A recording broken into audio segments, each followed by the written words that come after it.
நான் இன்னைக்கு சக்கரவள்ளி கிழங்குல பாயசம் பண்ணி காட்டுறேன். ரொம்ப நல்லா இருக்கு. நான் பண்ணியிருக்கேன். எல்லாருமே பண்ணுறாரு, மோஸ்ட்லி எல்லாரும். இப்போ நீங்களும் பண்ணி பாருங்க. இதில் நிறையா ப்ரோட்டீன் இருக்குது, விட்டமின் இருக்குது. உடம்புக்கு ஒன்றும் பண்ணாது. இதில் பாயசம் பண்ணினாக்க எல்லா விசேஷங்களுக்குமே இதில் பாயசம் பண்ணி பண்ணலாம். முதல்ல இதில் தோலை சீவிக்கணும். நான் இது கூட பண்ண போகிறதில்ல, இதில் பாதி தான் பண்ண போகிறேன். தோல் சீவிக்கிறேன். இந்த மாதிரி கீசி எடுத்து வச்சுக்கோங்க. கேரட்டு கீசத்தில் கீசி எடுத்துக்கோங்க. உங்களுக்கு எவ்வளோ வேணுமோ அவ்வளோ பண்ணிக்கலாம். நான் கொஞ்சமாக தான் பண்ண போகிறேன். இப்போ ஒரு 4 ஸ்பூன் நெய் விட்டுக்கோங்க.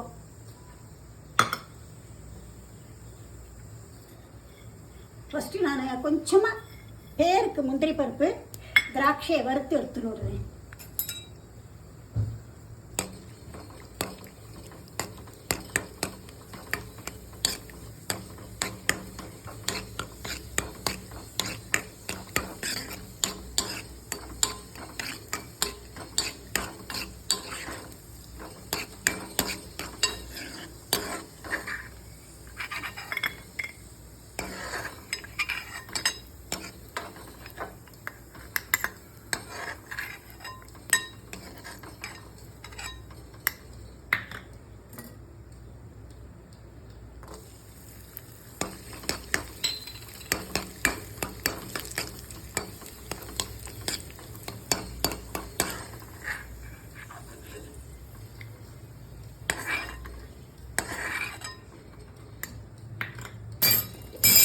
இப்போ அதே நெய்யில் இந்த சக்கரவள்ளி கிழங்கை வதக்கிக்கணும்.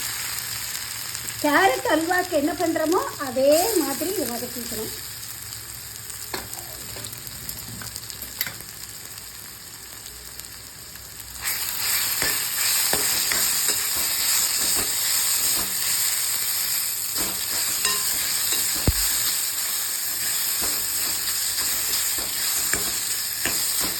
நல்லா வெந்து விட்டு பாருங்க எவ்வளோ மசிஞ்சு போயிட்டு.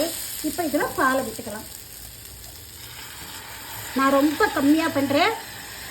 யாருக்கு எவ்வளோ வேணுமோ பண்ணிக்கலாம்.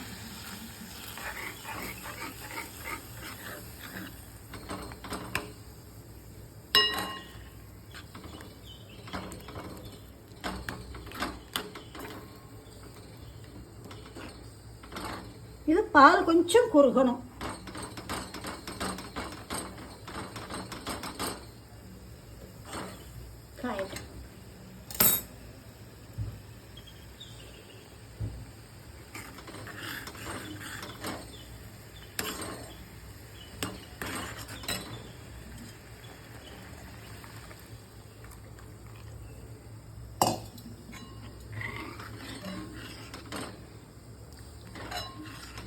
பால் இது வந்து 3/4 வாசி ஆகணும். நம்ம பால் பாயசத்துக்கு எப்படி குறுக்கிறோம் அது மாதிரி இது குறுகணும் கொஞ்சம். நல்லா வெந்துன்னு இருக்கு. இப்போ இது 3/4 வாசி ஆகணும் பால்.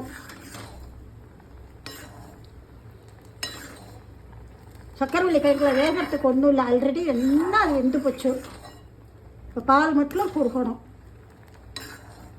பால் குறுகட்டும், அப்புறமா சர்க்கரை போடுறேன். நல்லா குறுகி போயிடுது பால். இப்போ சர்க்கரை போட்டுக்கலாம். இந்த நேரத்தில் சர்க்கரை ஜாஸ்தி விழுங்கிறது இல்லை.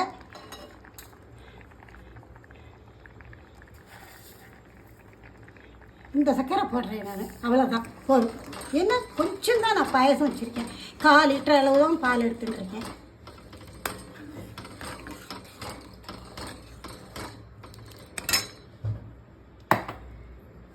வறுத்து வச்ச ஜாதி முந்திரி,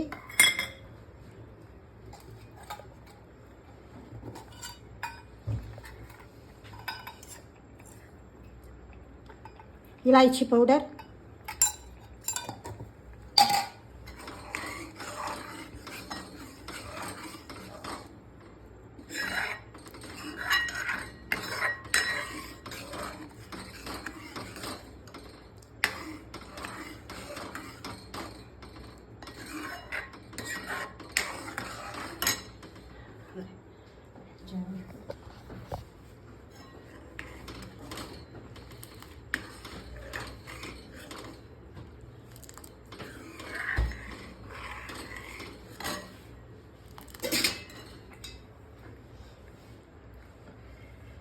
கொஞ்சமாக ஜாய்ஃபல் ஜாதிக்காய்,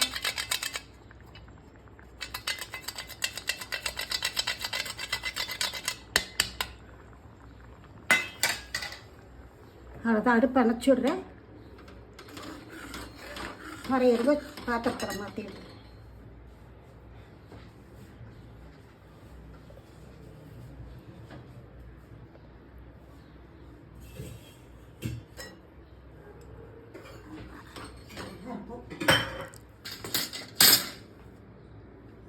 பாயசம் பண்ணிட்டேன். வெரி சிம்பிள், 10 நிமிஷம் தான் இதுக்கு. கிடுகிடுன்னு பண்ணலாம். சாமி நைவேத்தியத்துக்கு வச்சுக்கலாம். மடியாது ஏதாவது ஒரு ஃபங்க்ஷனாக டக்குன்னு இதை பண்ணிடலாம். ஒரு யாராவது வர கெஸ்ட்டு பாயசம் பண்ணணும்னாக்கா சக்கரவள்ளி கிழங்கு இருந்ததுன்னா 2 நிமிஷத்தில் ஆகிடும். அது நீங்களும் பண்ணி பாருங்க, எப்படி இருக்குன்னு கமெண்ட்ஸ் பண்ணுங்க.